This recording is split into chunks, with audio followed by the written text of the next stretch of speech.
Farm ગેરકાયદેસર હોવાની જાણકારી મળી રહી છે અને ભાવેશ રબારીના ફાર્મ પર બુલડોઝર વાળી કરવામાં આવી રહી છે। ચાણસ્માના જીલિયા ગામે થયો તો આ સમગ્ર મામલો 15 તારીખના મામલો જે હતો 15 માર્ચના રાત્રિના પોલીસ પર જે હુમલો કરવામાં આવ્યો ત્યારબાદના દ્રશ્યો આપ હાલમાં જોઈ રહ્યા છો। ભાવેશ રબારીના અડ્ડા પર તંત્રનો હથોડો ચાલ્યો છે। ફાર્મ હાઉસ ગોચરની જમીન પર બન્યાની શક્યતા છે। ખંડણી સહિતના અનેક ગુનાનો આરોપી ભાવેશ આજે મસ્તાની ગેંગનો વારો પાડવાનું નક્કી છે।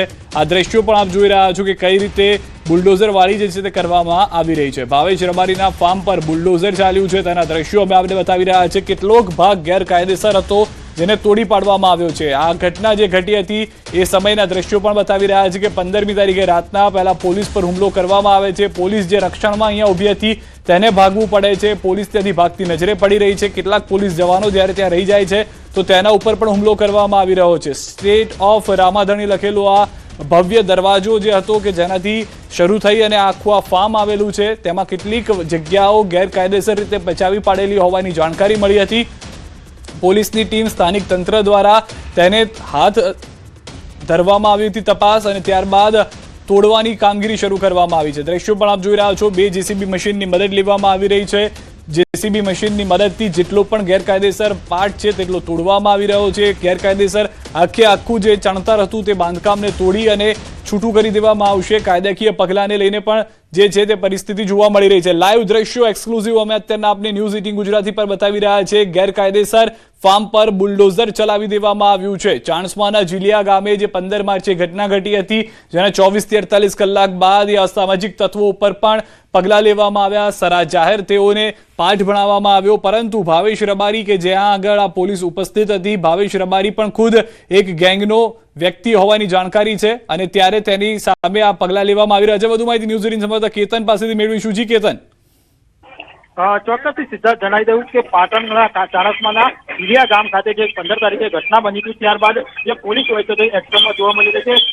હાલમાં જે મોટી સંખ્યામાં જે પોલીસનો કાફલો હોય છે તે ઘટના સ્થળે પહોંચ્યો છે અને બે જેસીબી દ્વારા હાલમાં જે ભાવેશ રબારીનું જે ફાર્મ હાઉસ હોય છે તેમાં જે ગેરકાયદેસર જેટલો ભાગ હોય છે તેને તોડી પાડવા માટેની જે કાર્યવાહી હોય છે તે શરૂ કરી છે। તમે જોઈ શકો છો લાઈવ દ્રશ્યો હાલમાં જોઈ શકો છો કે અહીંયા જેસીબી દ્વારા જે ભાવેશ રબારીનું જે ફાર્મ હાઉસ હોય છે તેની કેટલાક જે ગેરકાયદેસર ભાગ હોય છે તેને તોડી પાડવાની જે કાર્યવાહી હોય છે હાલમાં કરવામાં આવી છે। મોટી સંખ્યામાં જે પોલીસનો જે કાફલો હોય છે તે ઘટના સ્થળે ખડકી દેવામાં આવે છે કેમ કે 15 તારીખના રોજ તમે સીસીટીવી પણ સામે આવ્યા હતા કે કેટલીક લોકો અહીંયા આવે છે અને ત્યારબાદ જે પોલીસ પર હુમલો કરે છે અને પોલીસ તો ત્યાંથી ભાગી જવું પડે છે। ત્યારે આજે કોઈ અનિચ્છનીય બનાવ ન બને તેના માટે મોટી સંખ્યામાં જે પોલીસનો જે કાફલો હોય છે તે ઘટના સ્થળે પહોંચી છે। હું તમને દ્રશ્ય બતાવવાની કોશિશ કરી। આજે ભાવેશ રબારીનું જે ફાર્મ હાઉસ છે તે આલિશાન જે ફાર્મ હાઉસ છે આલિશાન ફાર્મ હાઉસ બતાવવાની કોશિશ આમાંથી કેટલોક જે ભાગ હોય છે તે ગેરકાયદેસર હોવાની જે વાત હોય છે તે સામે આવી છે જેના કારણે તલાટી હોય છે અન્ય જે અધિકારીઓ હોય છે તે ઘટના સ્થળે પહોંચ્યા છે અને જે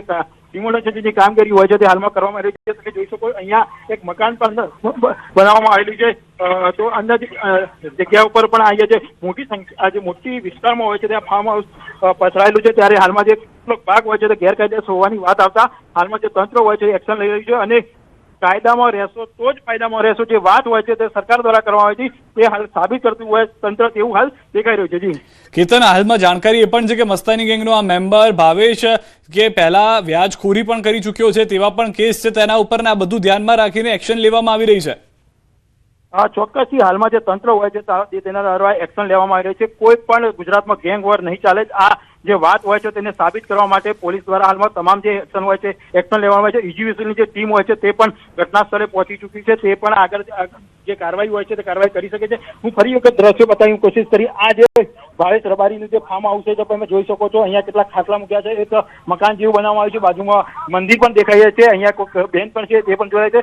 ઈજીવીસીની જે ટીમ હોય છે તે પણ પહોંચી ચૂકી છે તમે જોઈ શકો છો અહીંયા કદાચ ઈજીવીસીની જે ટીમ હોય છે તે કાયદેસરની જે કાર્યવાહી હોય છે તે કરી શકે। બીજી બાજુ ફરી વખત બતાવવાની કોશિશ કર્યું જે ફાર્મ હાઉસ હતું ખૂબ જ મોટું ફાર્મ હાઉસ હતું અને આમાં કેટલોક જે ભાગ હોય છે તે ગેરકાયદેસર હોવાના કારણે જે તંત્ર હોય છે તે એક્શન લઈ રહ્યું છે અને કાયદામાં રહેશો તો જ ફાયદામાં રહેશો તે વાત હાલમાં સાબિત કરતું હોય તેવું લાગી રહ્યું છે। જી કેતન, અહીંયા એવી પણ વાત છે કે કેટલાક લોકોનો આરોપ હતો કે ભાવેશ આ પહેલા પણ ગેરકાયદેસર પ્રવૃત્તિઓમાં જોડાયેલો છે। જમીન પચાવી પાડવાથી લઈને અલગ અલગ ભૂતકાળમાં પણ તેનો ભવ્ય ભૂતકાળ જોવા મળી રહ્યો છે ગેરકાયદેસર રીતે અથવા ગેરકાનૂની રીતે। ચોક્કસની વાત કરીએ તો ગત રોજ પોલીસ દ્વારા પણ જણાવવામાં આવ્યું હતું કે આજે ભાવેશ રબારી હોય છે તેના સામે કેટલાક ગુનાઓ જેવા નોંધાયા છે, તેને લઈ હાલ પોલીસ તપાસ કરી રહી છે. તેમને વિનંતી કરી ભાઈ તમારી પણ કોઈ પણ ફરિયાદ હોય તો તમે પણ જે પોલીસ હોય છે સમક્ષ હાજર રહે તમારી જે રજૂઆત હોય કરી શકો છો. પરંતુ હાલની વાત કરીએ તો હાલમાં જે તંત્ર હોય છે તે એક્શન લઈ રહ્યું છે અને જે ફાર્મ હાઉસ છે તે ફાર્મ હાઉસ પર જે ઘટના ઘટી હતી 15 તારીખે રાત્રે જે ઘટના ઘટી હતી ત્યારબાદ અહીંયા જે એક બાદ એક જે મામલા સામે આવ્યા હતા ત્યારમાં પોલીસ સામે જે કલંક લાગ્યું હતું તેની સામે હાલમાં પોલીસ એક્શન લઈ રહી છે. જે પણ ગેરકાયદેસર બાંધકામ હોય છે તમામ જે બાંધકામ હોય છે તે પાડવાની જે કાર્યવાહી હોય છે કરવામાં આવે છે. મેન ગેટ તોડી નાખવામાં આવે છે, આજુબાજુ જે દિવાલો બનાવવામાં આવી છે દિવાલો તોડી પાડવામાં આવી રહી છે. તમે જોઈ શકો છો 2 જેસીબી હોય છે, 2 જેસીબી ઘટના સ્થળે પહોંચ્યા છે અને મોટી સંખ્યામાં પોલીસનો જે કાફલો હોય છે તે કાફલો પહોંચી ચૂક્યો છે. કોઈ અનિચ્છનીય બનાવ ના બને તેના માટે તમામ જે તકેદારી હોય છે તંત્ર દ્વારા આ વખતે રાખવામાં આવેલી છે. પોલીસ સ્ટાફ સિવાય અન્ય જે સ્ટાફ હોય છે મહેસૂલી સ્ટાફ તે પણ ઘટના સ્થળે પહોંચ્યું છે અને તેમના દ્વારા પણ જે કાર્યવાહી હોય છે તે હાલમાં કરવામાં આવી રહી છે. જી કિશન, આપ અમને દ્રશ્યો બતાવતા રહેશો. એક પ્રતિક્રિયા આવી રહી છે તે પણ દર્શકોને સંભળાવી લે. આપ દ્રશ્યો લાઈવ રાખશો. ઉપર ઇલીગલ એન્ક્રોચમેન્ટ કરેલું છે, ઇલીગલ કન્સ્ટ્રક્શન કર્યું છે, એને દૂર કરવાની કામગીરી હાલ ચાલુમાં છે. એના કામગીરી વખતે મામલતદાર શ્રી ચાણસ્મા, તાલુકા પંચાયત ચાણસ્મા અને એના કર્મચારી અધિકારી એની સાથે અમારી પોલીસની સમગ્ર ટીમ હાલ અત્યારે આ જગ્યા પર હાજર છે.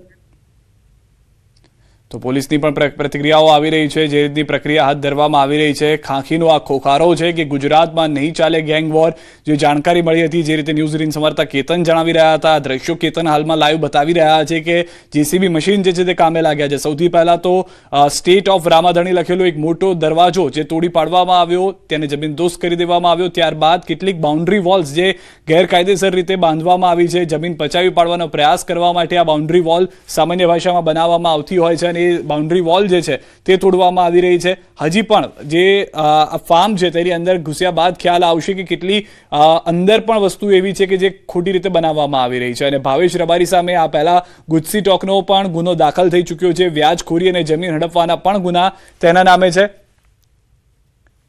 વધુ માહિતી ન્યૂઝ રીન સંવાદદાતા અશરફ પણ અમારી સાથે જોડાઈ ગયા છે. અશરફ, જે રીતની કાર્યવાહી હાલમાં કરવામાં આવી રહી છે, શું જાણકારી પ્રાપ્ત થઈ રહી છે ભાવેશ રબારીને લઈને, ગેંગવોરને લઈને? બિલકુલ સીધા સમગ્ર મામલે જે અગાઉ પોલીસ પર હુમલોને લઈને બન્યો હતો, જે પોલીસ પ્રોટેક્શન માટે ગઈ હતી જે ફાર્મ હાઉસ પર, તે જ ફાર્મ હાઉસનું અત્યારે ડિમોલેશન થઈ રહ્યું છે. એટલે કે જે ફાર્મ હાઉસ ભાવેશ રબારીએ બનાવેલ હતો, જે મસ્તાની ગેંગનો મુખ્ય સૂત્રધાર છે, જેને સામે વામૈયા ગેંગ સામે ત્યાં ગેંગ વોર ચાલી રહ્યો હતો.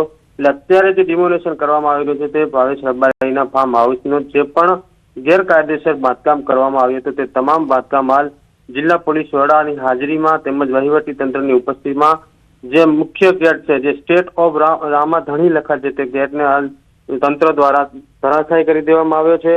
જેમ જેમ જે રેવન્યુ વિભાગમાં જે પણ ગેરકાયદેસર ભાવે છે બાંધકામ કર્યા છે તે તમામ બાંધકામ જે ફાર્મ હાઉસની નજીકના છે તમામ તોડી પાડવામાં આવે છે. મહત્વની વાત છે કે સિદ્ધાર્થ, અહીંયા હવે પ્રશ્ન એવું બધાય છે કે ભાવેશ રબારીના પ્રોટેક્શનમાં જ ખુદ અગાઉ પોલીસ ઉભી હતી. અત્યારે એ જ પોલીસ ક્યાંક જે ફાર્મ હાઉસના પ્રોટેક્શનમાં ઉભી હતી તે જ ફાર્મ હાઉસ તોડી પાડવામાં ખડે પગે છે. એટલે મહત્વની વાત છે કે 2 ગેંગ વોરમાં ક્યાંક પોલીસનો ગેર ઉપયોગ થઈ શક્યો તેવું કહીએ તો. જી અશરફ, આભાર સમગ્ર માહિતી બદલ. પરંતુ મહત્વનો મુદ્દો છે કે આ એ જ પોલીસ છે કે જ્યાં ગેરકાયદેસર બાંધકામને અવરોધ થઈને ઊભી હતી, તેને રક્ષણ આપી રહી હતી અને હવે તેને તોડી રહી છે.